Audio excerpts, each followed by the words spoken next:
வாங்க பங்குச் சந்தைக்கு பின்னாடி இருக்கிற இந்த சிம்பிளான ஆனா ரொம்ப சக்தி வாய்ந்த ஐடியாவை பத்தி பார்க்கலாம். கேட்கறதுக்கு விசித்திரமா இருக்கலாம், ஆனா அது உண்மைதாங்க. வாங்க இந்த புதிரை அவிழ்க்கலாம். ஒவ்வொரு நாளும் விலை ஏறுது இறங்குது, ஆனா அதுக்கு ஃபேக்டரி தீப்பிடிச்ச மாதிரி பெரிய காரணம் எதுவும் இருக்காது.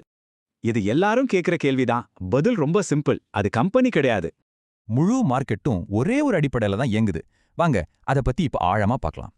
நிறைய பேர் வாங்க நினைக்கும் போது அந்த பங்கோட விலை ஏறும், அதுதான் புல்லிஷ் மார்க்கெட். அதே மாதிரி நிறைய பேர் விற்க நினைச்சா விலை குறையும், அதுதான் பேரிஷ் மார்க்கெட்.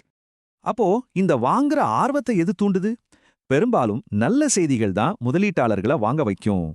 ஒரு கம்பெனியோட நல்ல ரிசல்ட்ஸ் இல்லனா நல்ல நியூஸ் வாங்க நினைக்கிறவங்கள அதிகமாக்கி விலைய ஏத்தும்.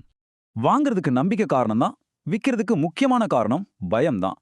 நிச்சயமற்ற தன்மை பீதியை உருவாக்கும். போர் அல்லது வட்டி விகிதம் ஏறுற மாதிரி செய்திகள் வந்தா மக்கள் விற்க ஆரம்பிப்பாங்க, அப்போ விலை குறையும். இது எல்லாமே நமக்கு ஒரு முக்கியமான விஷயத்த ரொம்ப அழகா புரிய வைக்குது. கடைசியில விலையை நிர்ணயிக்கிற சக்தி அந்த மார்க்கெட்ல பங்கெடுக்கிற மக்கள்கிட்ட தான் இருக்கு. மார்க்கெட்டோட போக்கை இப்படித்தான் புரிஞ்சுக்கணும். இத பத்தி கொஞ்சம் யோசிச்சு பாருங்க.